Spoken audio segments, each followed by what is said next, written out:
ısrar ede bir vekillerimizden Sayın Abdurrahim Akbakoğlu'nu çağırdı. Orada da bir gecikmeyle ilgili bir sıkıntı oldu. Kendisi de çok üzüntülü olduğunu bildirdiler. Fakat Genel Başkan Yardımcıları orada onu bırakıp gelmekte onların siyasi diyaloglarına göre doğru bir yaklaşım olmaz. Fakat mutlaka Sayın Vekilimiz gelecekler. Tarihten anekdotlarla başlamak istiyorum da eğer tarihimizi bilmezsek, bildiğimiz halde de onlardan ders çıkaramazsak istikbale doğru ilerleyişimiz problemli olur. Şimdi tarihte bu çözüm sürecini, aslında çözüm süreci bana göre problemli bir kavram. Çünkü çözümden geliyor ama çözümleme de, yani Kürtleri birbirinden çözme, birbirinden ayrıştırma mantığı da içeren, barındıran bir söylem olduğunu düşünüyorum. Çözüm süreci yerine barış süreci dersek en azından tanımlamada bir sorunla başlamamış oluruz.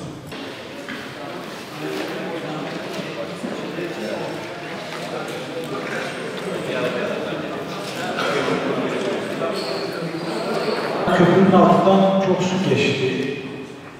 30 yıldır canımızı, kanımızı, imkanlarımızı alıp götüren bir problem. Üzülerek söylüyorum, bu sorunun tarafı olan yaklaşık 30 tane ülke var. Bu sorunun tarafı olan kan tüccarları var. Siyaset baronları var. İnsanlara silah satarak sermayelerle sermaye katanlar var. Ama bu işin mağduru bizdik. Yani Türkçe bir söz var ya, "Serefat destek olur" gibi. Ya biz başımızı taşıyamaz mıydık? Bu sorunumuzu çözemez miydik? Niye bu siyasi olumlulukta, niye bu yüksek standartta değildik? Acaba bir cesaretsizlik mi vardı? Bizi yönetenler bunu hep halının altına süpürmüşlerdi. Bazıları yokmuş gibi davranmıştı. Kimi güvenlik bir problemi olarak güvenlik kuvvetlerine teslim etmişti. Burada onları hayırla anlıyorum. İçinde evladım tutuşmuş yanıyor. O yangını söndürmeye koşuyor.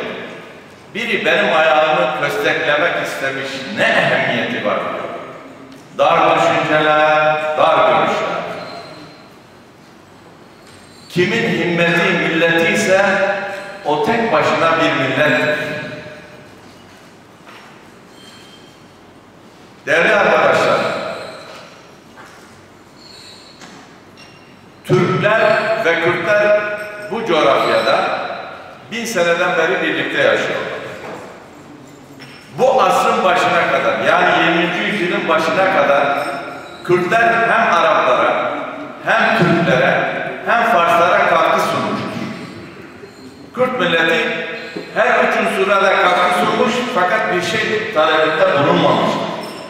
Ne zaman ki bu asrın başında ulusal devlet mantığı ve anlayışı dünyaya hakim kılınmaya başlandı, Türkiye Cumhuriyeti Devleti tesis edilirken ne mutlu Türk'üm diyene bir Türk cane bedeldir, biraz milliyetçilik, biraz da ırkçılık felsefesiyle yola çıkınca biri benim ayağımı kösteklemek istemiş, ne ehemmiyeti var diyor.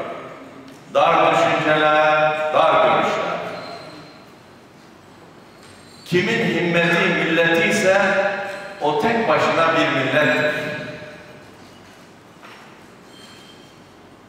Değerli arkadaşlar, Türkler ve Kürtler bu coğrafyada 1000 seneden beri birlikte yaşıyorlar. Bu asrın başına kadar, yani 20. yüzyılın başına kadar Kürtler hem Araplara, hem Türklere, hem Farslara katkı sunmuştur. Kemalistler eskiden derler ki bu din bizi geri bıraktı. Onun için terakki etmedik, ilerlemedik. Tarih tam aksini söylüyor. Bunun yalan ve yanlış olduğunu söylüyor. Çünkü İslamiyet'te Müslümanlar sımsıkı sarıldığı tarihte ekonomide, iktisatta, bilimde, teknolojide, icatta, her şeyde ilerlediler. Ne zaman bildiğinden uzaklaştılar, o nispette gerilediler.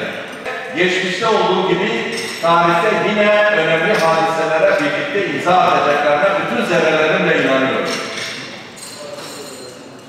Bütün beşeri ideolojiler iflas etmiştir.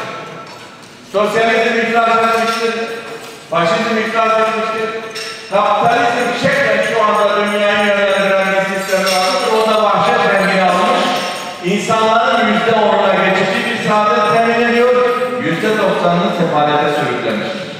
Hemen ertesi gün yazın BDP il başkanlığına ve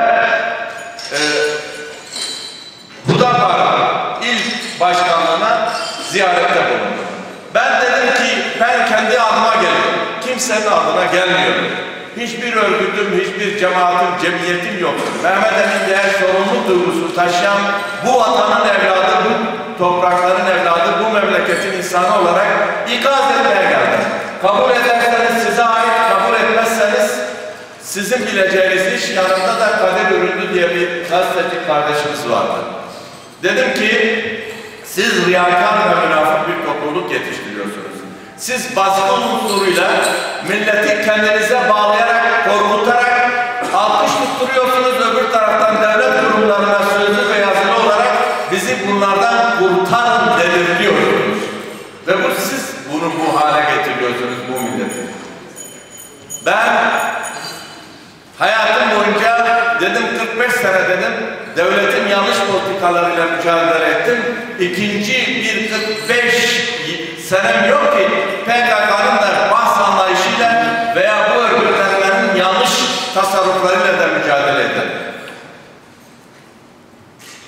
Siz eğer altından ve gümüşten Kürdistan'da kursanız ve 50 tane Kürdistan'da kursanız bu bastıcı anlayışla, vuran, kıran, döken anlayışınızda ben bir Kürt olarak bu bölgede, bu memlekette yaşamak istemem. Benim gibi milyonlarla yaşamak